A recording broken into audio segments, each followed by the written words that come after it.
Welcome to No Options with Ty Gibson, the show where life's toughest trials become the foundation for your greatest triumphs. Real stories, raw conversations, and the unwavering belief that you were built to overcome. Now, here's your host, Ty Gibson.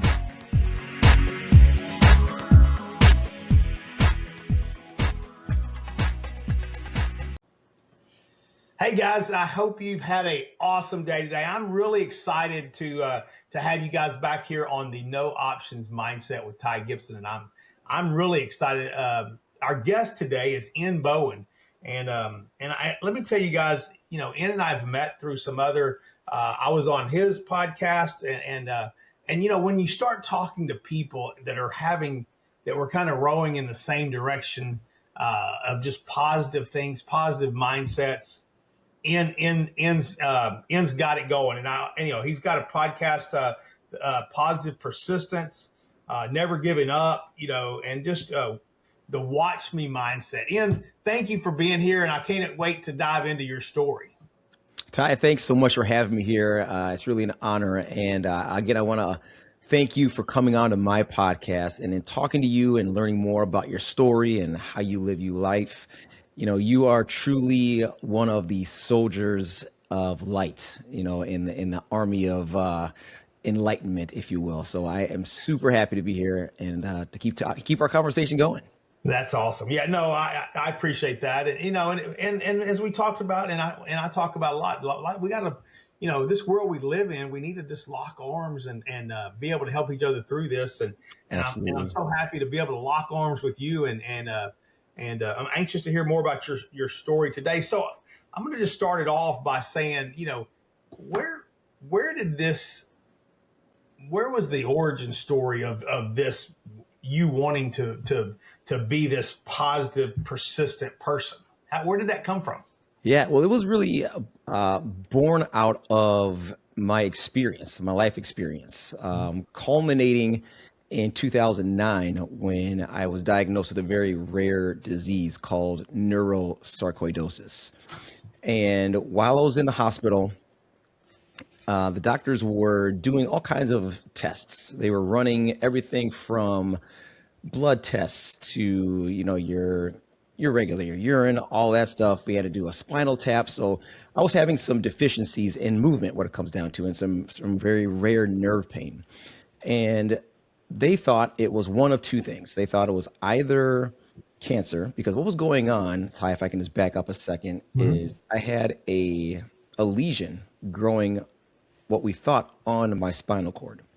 And that was causing me some ambulatory deficiencies and a lot of tingling nerve pain throughout my body that just came out of nowhere. And again, after they ran all of these tests, they came to the conclusion of, we think we know what this is. It's either cancer, so this lesion could be a tumor, or it's this rare disease called neurosarcoidosis, which is treatable but not curable. The problem was that they didn't know which one of the two. So after all of these tests that they ran, and I was at the Mayo Clinic in Rochester, Minnesota, which, we've got the experts of experts at the Mayo Clinic, and they couldn't figure this thing out. So the last resort, I'm sitting down, I'll never forget this. I'm sitting down with my neurologist and my neurosurgeon, and they're talking to me, and they said, there's one last thing that we can do, and we can go in and perform surgery. And we need to take a biopsy of this lesion to figure out what it is. However, through our MRIs, we can now see that it's not growing on your spinal cord, it's growing in your spinal cord. So in order for us to take this biopsy, this is a very risky surgery, and you could be paralyzed for the rest of your life. Now, at this time, I'm 32 years old. I've been an athlete all my life. I'm in pretty good shape. I work out, I run. I'm a father of two small children at this time. My daughter's 6, my son is 1. And I'm thinking, I guess, pretty naively, let's do the surgery. Let's figure out what it is, and let's roll so I can recover. Because I had just also started picked up running. And I had a 5K I was training for. This was in June of 2009. I had a 5K coming up in August. I'm thinking, okay, let's do the surgery so I can heal up and get ready for my race. Well, I sign off on the surgery. And because I've never broken a bone in my life. So I really don't understand the whole healing process of something serious. So I signed up on the surgery. And I remember going in and thinking to myself, all right, we're gonna figure out what this thing is and we're gonna deal with it. So I wake up from surgery and I'm in my recovery room and the nurse is there kind of doing some nurse things, taking my vitals, whatever. And she's like, good news, it's not cancer. It's what we thought it was. It was neurosarcoidosis. I said, great. But as I'm kind of waking up and looking around my room, I realized that actually the worst possible outcome had happened, and I was paralyzed from the chest down. No feeling, no sensation, no movement, no nothing. 75% of my body was useless. Wow. And at first that didn't really hit me because, again, I had this naive optimism, I guess. And at first I'm thinking, okay, it's probably just the anesthesia, right? It's gonna wear off and I'll be fine.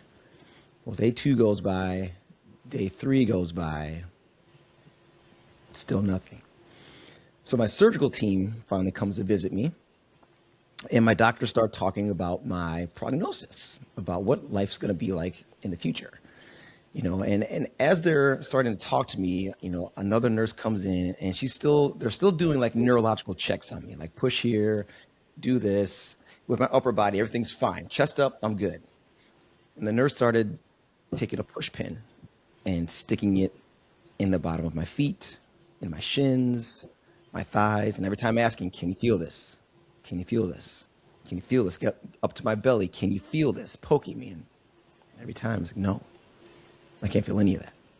So my doctors start to talk to me and they say to me, Ian, we think that you are going to be able to walk again, but you're going to need some sort of durable medical equipment.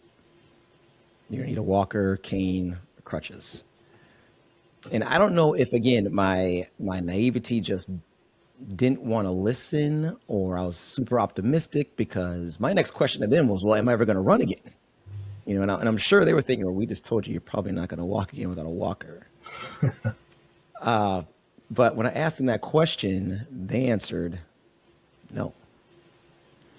And for me, in that moment, a little voice inside of my mind and inside of my heart said, watch me. Because at that point in time, I wasn't going to allow them to tell me how the rest of my life was going to be. And really what I think it was, Ty, is that my perception of what my future was going to be, my identity was so far away from what they were telling me it was going to be that it just couldn't, my mind and my body couldn't accept it. My heart couldn't accept it. And in that instance, I think that my entirety as a person, all the cells in my body, all the tissue in my body, all the thoughts running through my head instantly understood the assignment. And that was to never let someone else's perception of your capabilities become your reality.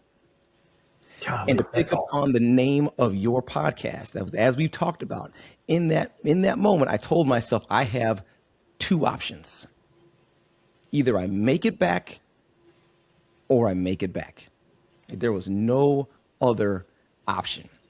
And I'm going to jump in right there, yeah. Because man, this is, I mean, you got like 8 things here. I'm like, oh my God. First of all, I want to dive in back. Let's go back before it gets, I love having the positive thinking, right? But I want to know, before these surgeries, were you somebody that always felt as a positive thinker, or was this something that you kind of you switched over and said, you know what, this is what's going to happen? Or had you been a positive thinker in your past, or is this something that was kind of relatively new? I have always been a positive thinker, and I think that is because of my upbringing.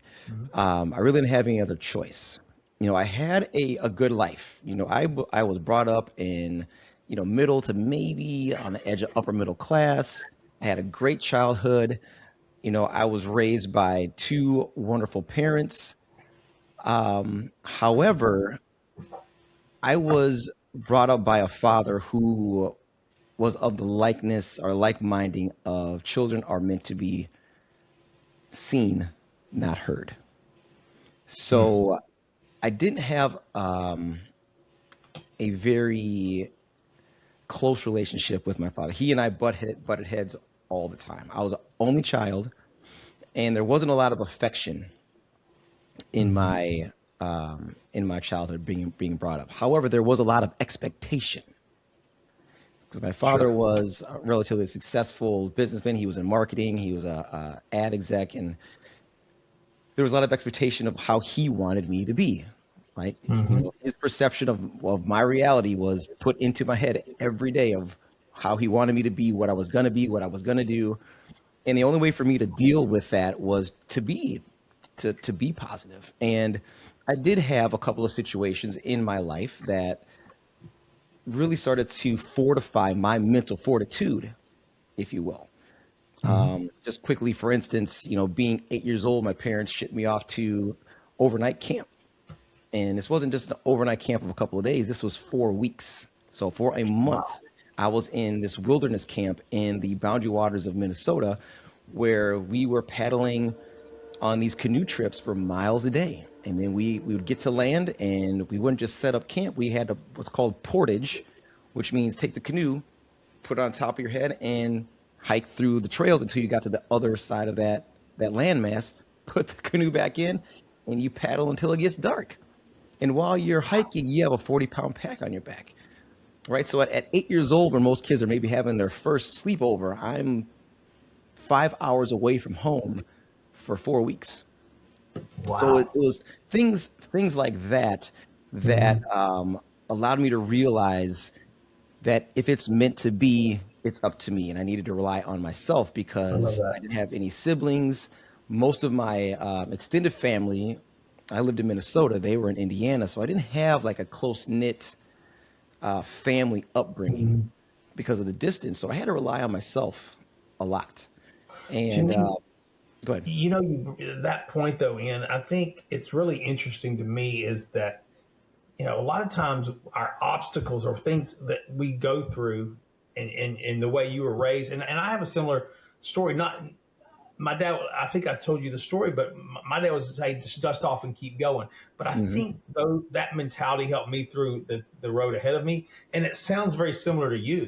You kind of went through some things as a childhood, but it also, the silver lining of that is it prepared you for what you had ahead.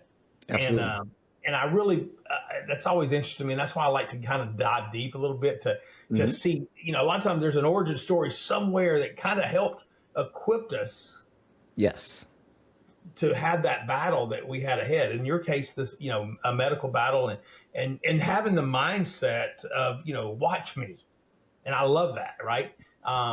Because, your story is one of those that we, like others, like adversity, a lot of people are dealing with, but everybody's story, sometimes we just have to look in the mirror and in your case, say, watch me overcome.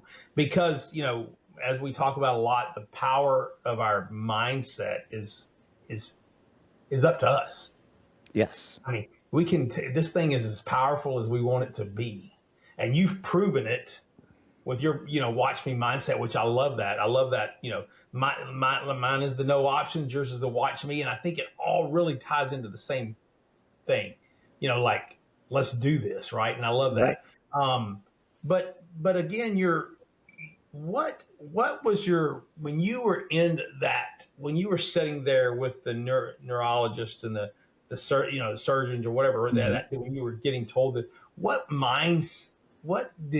was going through? You said, watch me, but was there a why? What was your why? Did you, you talked about family and things, and I don't know what really drove you? Because I think there's a lot to that message too. Yeah, absolutely. There were a lot of things that were reasons for me to not want to give up.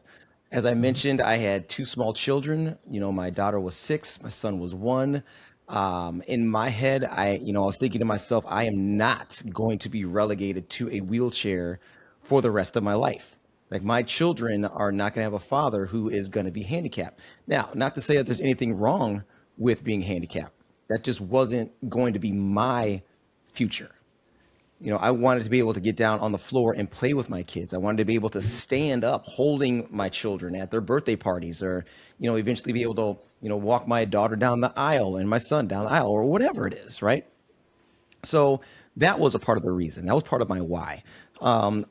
Another part, and I kind of jokingly say this, my knee-jerk reaction of Watch Me is because I say, thanks to my father, rest his soul, that I have an adversity to authority, right? Because my dad and I always butted heads, right? So when this doctor was telling me, you're not going to run again, I was, you know, one of the things that ran through my mind immediately was like, do you know who you're talking to? Like, you don't know me. You don't know me, right? And if immediately I was defensive, right? And that's where that initially that Watch Me came from. Like you said, as I, you know, started to traverse my journey and started to deal with the handicap that I had and the paralysis that I had, and I started to make some progress, that looking in the mirror did turn to Watch Me, like me talking to myself. Watch me, like, Ian, you can do this. You have everything that you need to be able to succeed. You are going to not only walk again, but you're going to run again. Watch me do it. And that was something that I was saying to myself as my own hype man, to remind me of the things that I had already been through in life, the things that I've already been able to conquer, the adversity that I've already been able to push through, which is part of my whole rinse methodology. But remembering the things that we were able to achieve before, let us understand how it gives us a window into how powerful we are and what we can achieve in the future. But I think as individuals, we forget about that. You know, we forget to pat ourselves on the back. We forget to look back in our past and see all the things that we have accomplished. Instead, we are focused on this adversity that sometimes seems like this overwhelming burden or this huge wall standing in front of us. We don't know how we're going to get over it. But all we have to do is remember how powerful we were before. You know, what got us here is going to help us get to where we want to go. Now, I kind of got off track there a little bit, Ty. No, Get excited about that's talking probably about my this stuff. fault. That's probably But my you know, fault. to answer your question, in that moment, my why was, I want to be the father that I want to be for my kids, and I also want to be the Ian that I had pictured in the future. Again, like kind of as I mentioned before, that prognosis was so far departed from the picture I had in mind for my future that the identity of me being paralyzed for the rest of my life just didn't jive for me. And again, everything in that moment, my body, my mind, my biology, my chemistry, my thought process, all understood the assignment of, this is not how it's going to be. And we're going to do everything in our power to make sure that we get back to 100% recovery. Wow, and that is something I believe that when you have your mindset, meaning that you think you can, you know you can, and you have your heart set, the conviction being that I know I will. When those two things are in alignment, that is when you're on fire. And that's when that's when no options kicks in. That's when watch me mindset kicks in. When those two things are on, like, you are unstoppable in that moment, because you will find a way. You will make a way when you have your mindset and your heart set in alignment together. Wow. Well, that's awesome. And I love this story because, we talk about the power of our mind, and you're on that right now. And I love it. But one of the, I like to dive in even a little deeper just on the way our brain works, right? Mm-hmm. I mean, these aren't words. There are scientific studies that show exactly what you're talking about. Mm-hmm. We can train. It's just like working out, right? It's just like lifting weights. If you lift weights, you're not going to come back the first day and go, wow, look at me, right? I'm ripped, right? But if you continually do small steps, working out, you're gonna get better. Same thing with our mind. If we continually to think positive, and our first thought may not be positive, but you know what? If we catch it and move it to the positive side, we're continuing to build these neural pathways, right? That's right. And as that brain, we're working those neural pathway muscles just like we're working out. But we've got to do it on a daily basis. And it's amazing how it shifts. Now, before long, your first thought is positive versus negative. And we all know those people, right? And we do it sometimes. Their first thought is negative. It's just, there's nothing wrong. We just need to work. We just got to keep moving that workout over to the positive side. And so it's just amazing to me, though, to hear these stories. And I love, watch me. In fact, I wrote that down. I'm going to put watch me up in my office here. I love that. I mean, because it's something that is a reminder for those neural pathways. Again, those small steps every day. You and I talked about it, that 1%. If we just do 1%, I know that this is very much a cliche of type things, but that 1% every day, right, starts to build. And it's just that same thing as working out. But 1%, just think where you're at in a week. Just think where you're at in a month, in a year. But you're not, it's not going to happen overnight. But it's a continuous muscle, and you're proving that, right? And I think again, a lot of times those come back from back in our childhood, how we were raised or how we thought. But it's the old thing of you can't teach an old dog new tricks is not true when it comes to mindset. It's true. Just changing the pathway. It gets a little bit more difficult over time. It's just like us, letting us not work out for years, right? It's the same thing. If you hadn't worked out in years, it's a little bit harder. But if you continue to do a little bit, it gets easier and easier and easier. And it's the same way our mind is. And so I mean, now, when you were in a really tough situation, now when you're laying in that bed thinking, I am not ever going to walk again. I mean, you had 60 to 70% of your body, you said, was paralyzed. I mean, I sit here trying to envision that mindset is you talking about kicking in a powerful mind. Your mind was really working hard right there, right? And there was a lot of things probably telling you, oh my gosh, what the heck is this about, right? How am I going to see my kids? How am I going to go walk, like you mentioned, walk down the aisle? How am I going to do those things? But again, you dialed in, watch me. And here we are today. So talk to me now. We obviously got through that, and you showed watch me, right? What are some of the things now that you've been able to get through that? What are you doing? Because you're obviously helping a lot of people. You've taken a situation now and you've turned it into, not only have you got through it, but you're also helping others through it. So talk a little bit about that. Yeah. So my journey of going from being paralyzed and being a paraplegic and in a wheelchair to being able to run 2 marathons and become a fitness professional and, help people believe in themselves, it all is all broken down in the Watch Me mindset, which is basically 3 different parts, 3 different pieces. And the first piece is wash. So it's wash, rinse, repeat. Those are the 3 steps of the Watch Me mindset. And the wash piece is about washing away negative thought processes. And you've already kind of alluded to that a little bit. It's about getting rid of limiting beliefs. And the first thing we need to do is we need to notice that we're having these negative thoughts. Some of us, we don't even realize that we are reinforcing negative thought patterns. And we have to start to pay attention to those negative thoughts so we can realize we're having them. Once we realize we're having them, we can start to figure out what's causing them. And once we can figure out the root of those negative thoughts, which could be yourself, which could be the environment you're in, which could be the people that you're surrounding yourself with, which could be whatever type of media you're putting into your brain, what you're watching, what you're listening to. Once we can figure out what the source of those negative thoughts are, we can take action on them.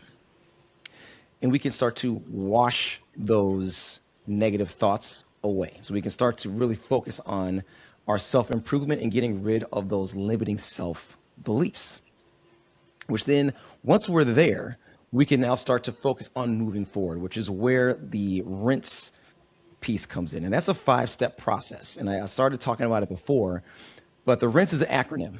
The R is for remember. And like I already mentioned, it's about remembering that you have achieved hard things before, that you've been able to push through adversity before. It may have been a little bit different of what you're dealing with now. Could be in a different season of life, could have been a different situation. It could have been a big adversity or a small one, but you've done it before. You've been able to succeed before. The I in rinse. And this was really huge for me because as I was laying in my hospital bed, and I was in the hospital for about 3.5, 4 weeks before I got released. As you can imagine, I had a lot of time on my hands. So the I is for imagination, because I spent a lot of time imagining what it was going to be like for me to succeed, what it was going to be like on the other side, imagining what future Ian was going to be doing, and not just thinking about it, but also what was the emotion I was going to have when I was able to feel the ground again, when I was able to walk again, when I was going to be able to hold my kids in my arms again and walk, and what it was going to be like to run again. So having that vivid imagination, almost so clear that you could almost step into it, is so important, because you have to have that goal. You have to have that thing that is going to pull you forward, because you know there's going to be those days where you don't want to do the work, right, Ty? But if you have that vision, if you have that why, if you have that imagination, have that thing that's going to continue to pull you. And then the in and rinse is all about noticing your small wins. And this came to fruition to me because as much as I talk about positive persistence, as much as I talk about being positive and positive mindset, it's inevitable that there are going to be those days where you feel down, that you feel rough, that you feel, why is this happening to me? You have a case of the woe is me's. And lucky for me, I had an amazing physical therapist. And I was doing physical therapy 5 days a week once I got home from the hospital. And there would be those days where I would come in and she could see it on my face. You know, I felt defeated. I was having one of those, why is this happening to me? Why is life so hard? What did I do to deserve this, right? Mm-hmm. And she would see that on my face, and she would allow me to sit in my feelings for a minute. And then she would say, are you done now? Can we get to work again? You know, and thanks to her, she was able to snap me back into shape and get my mind right. But then she would also tell me, Ian, I understand that you're upset, and I know where you want to go, but notice how far you've already come.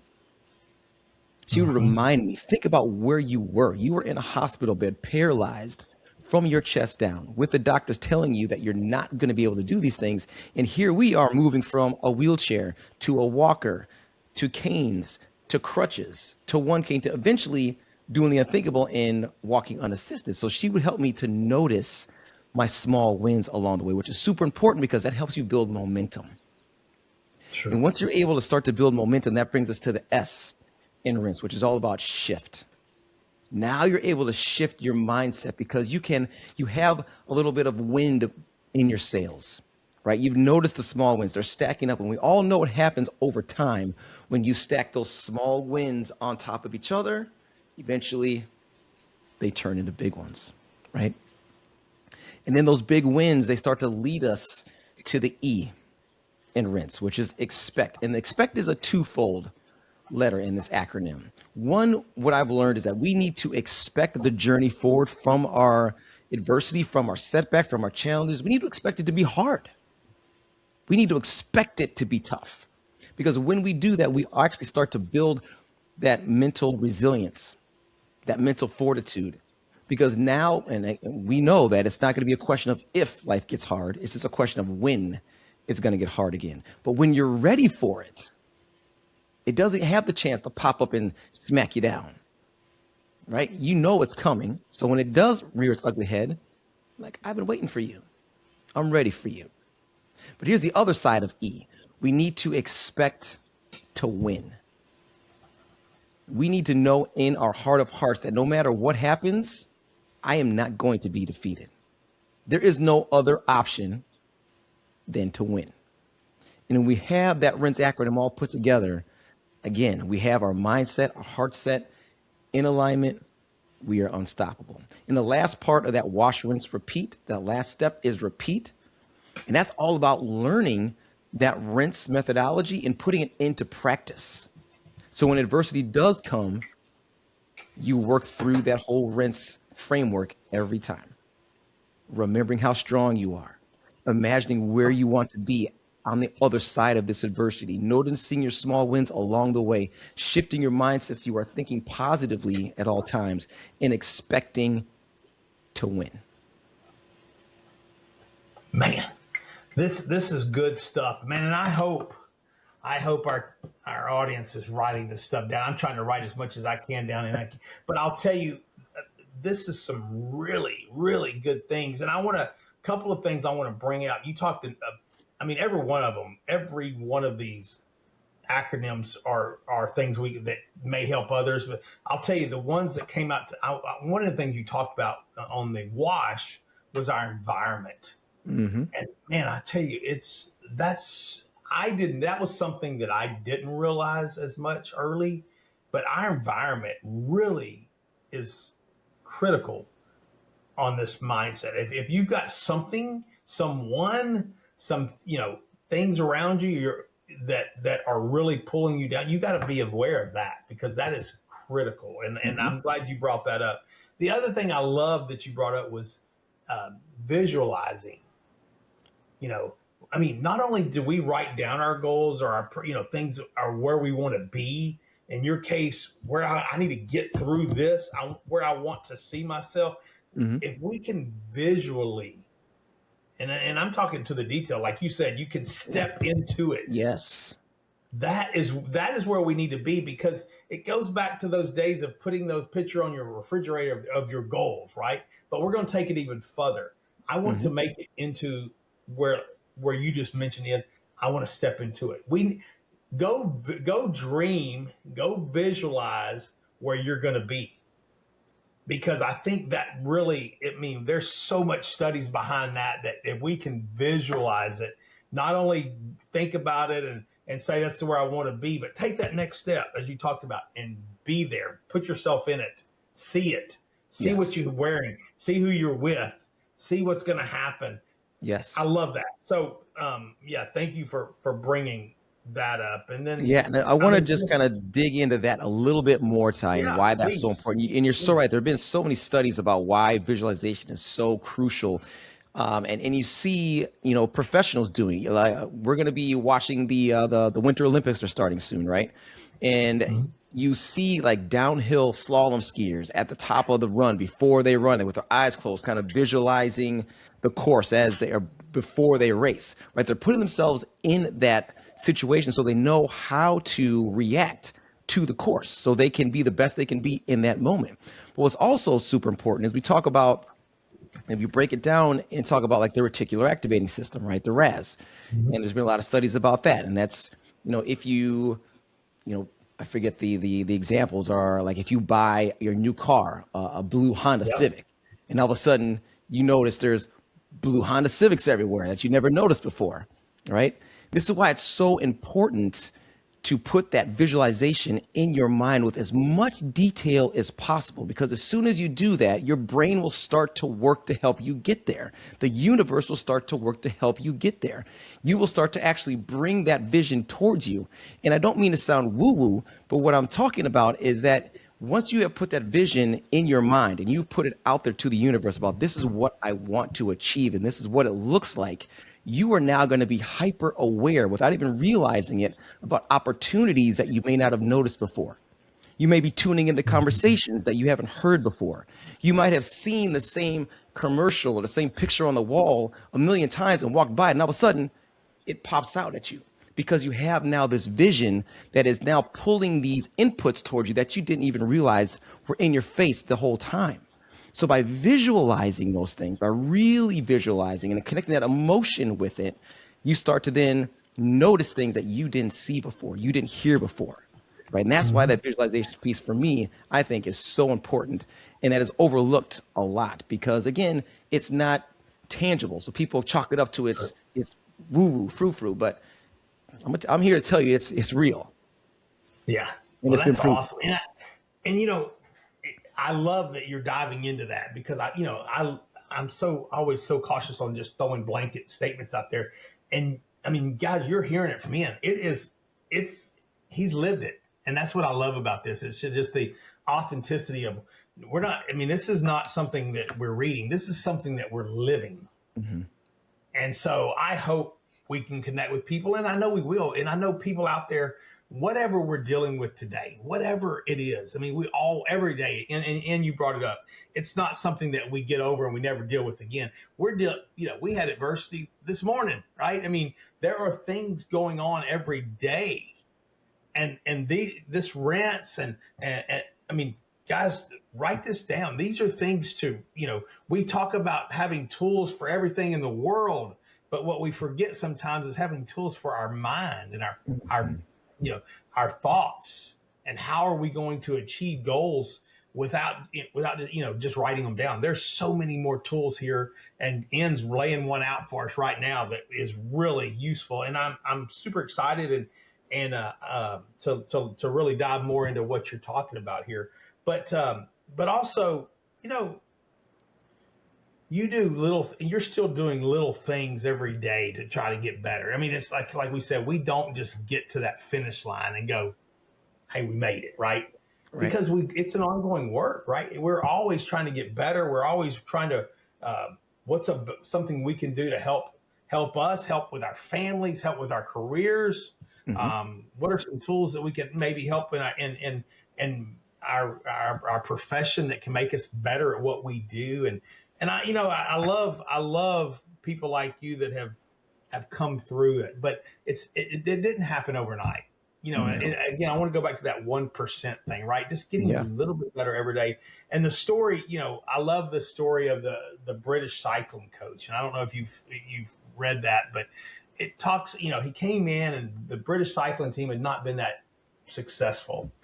But he came in and he said, we're going to do the little things. We're going to find the little things. He changed the way the uniforms that they were wearing, that were lighter, that were better, gave them more comfort. He changed the pillows, little things, right? He changed the pillows that they were sleeping on so they'd get better sleep at night.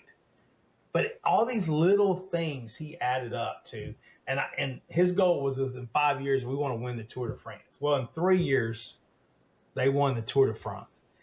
But it's the little things sometimes that we don't pay attention to that can help us get to that goal. And you're proof to that, Ian, that you're doing the little things every day. And the beautiful thing is now, not only what you're doing is, and I'm very appreciative of this, is that you're giving it back to people to try to help others. And man, I appreciate you locking arms with us, and that's what I always, my goal is to, get more people like you that we can lock arms with people, because we don't know what people are going through. You never know if the person next to you in that next cubicle are standing in line, what they're going through. And some of the stuff that Ian's talked about, we just need to help people through, because, it could be Ian that just came through that tragic surgery that he just now starting to walk. He needs that encouragement. Or he just got, this person may be going through something, maybe he's not going as well as yours did or mine, and we need to help them through it. So I just encourage people that I hope we learn from Ian today on some of these great acronyms and just his story alone. But Ian, if people are wanting to learn more about this, and like me, maybe wasn't able to write it all down as good as we should. Sure. Where can they find you? And where's somewhere we can get some information like this from? So you can go to my website, watchmemindset.com. You can hit me up on all the socials at Ian R. Bowen. So that's Instagram, LinkedIn, Facebook, TikTok. I'm on all of those. But Ty, you said it, like giving back is so crucial. And the best that I can hope for is that, someone watches this, someone hears this, someone shares this to somebody who's in that spot where they just need this message to know what's possible. When they hear my story, when they hear your story, hopefully they can also think that, you know what, I can do this too. Because, acronyms are great. The methodologies, they're all great too, but it's nothing new. Like I'm not creating the wheel. All I'm doing is I'm helping people remind themselves, hopefully, how powerful they truly are. And how they can, if they understand that they already have everything that they need to succeed, if they look within, they can become unstoppable. They can go from stuck to unstoppable if they just start to believe. And part of that goes with this word I have above my head here, and that's love. Self-love, like loving yourself and knowing that you have what it takes. And I just hope that this message helps that one person at the right time when they need it, so it can maybe click in their head for them at that time. Dang it, man, that's awesome. I love it. And he said it, guy, right there. I mean, it doesn't cost a dime. I mean, we have every tool already given. And sometimes it's just we need to look in the mirror, right, and just remind ourselves that it's up to us, just as Ian did and showed it. So, Ian, tell us again the website, if you will. WatchMeMindset.com. WatchMeMindset.com, guys. Ian, your story is amazing, and man, I can't thank you enough. And I'm super motivated from just listening to your story. And again, like you said, we're not recreating anything. We're encouraging people and reminding people they have what it takes. And you did a heck of a job reminding people what it takes and encouraging people. But if anybody wants to reach out to Ian, and Ian's got a great podcast, I would encourage you guys to go out, follow it, and share these things, right? A lot of times we've got all this good information and everybody has a story. And whatever your story is, I encourage you to share it, just like Ian and myself are trying to do to help others. And I encourage people to do the same. And again, Ian, I just want to thank you, man. It's been awesome. You've been amazing. This time together has been awesome. And I guarantee you, we've connected with somebody there with your story. And guys, I want to take, not only if you've connected or somebody that needs this, share it with them. Because again, we're trying to make this place better as best as we can. So thank you, Ian, for being here. And thank you, Ty. Guys, thank you for being on the No Options Mindset. And I hope you can connect with us in any way. Again, Ian's out there, I'm out there. Let us know how we can help. And guys, have an awesome day. Take care. Bye-bye.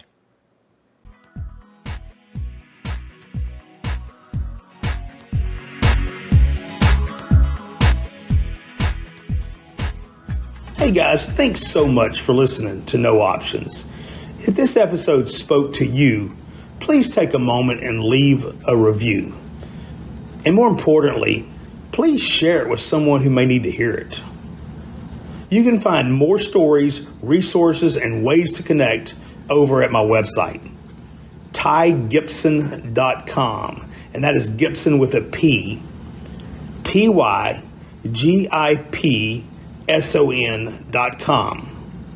Remember, no matter where you are, your story isn't over yet if you live like you have no options. I'll see you next time. Ty Gibson is an entrepreneur, a relentless survivor. Did you know he's also a powerhouse speaker? After overcoming 3 transplants of juvenile diabetes, he built thriving businesses with one mantra: no options. Ty transforms adversity into action. His keynotes ignite audiences with real-world resilience and 30-plus years of sales mastery. Are you ready to inspire your team? Book Ty Gibson today as your next speaker. You can call 512-944-4780 or head over to TyGibson.com. That's Gibson with a P. It's time for your event to share the motivation that is no options.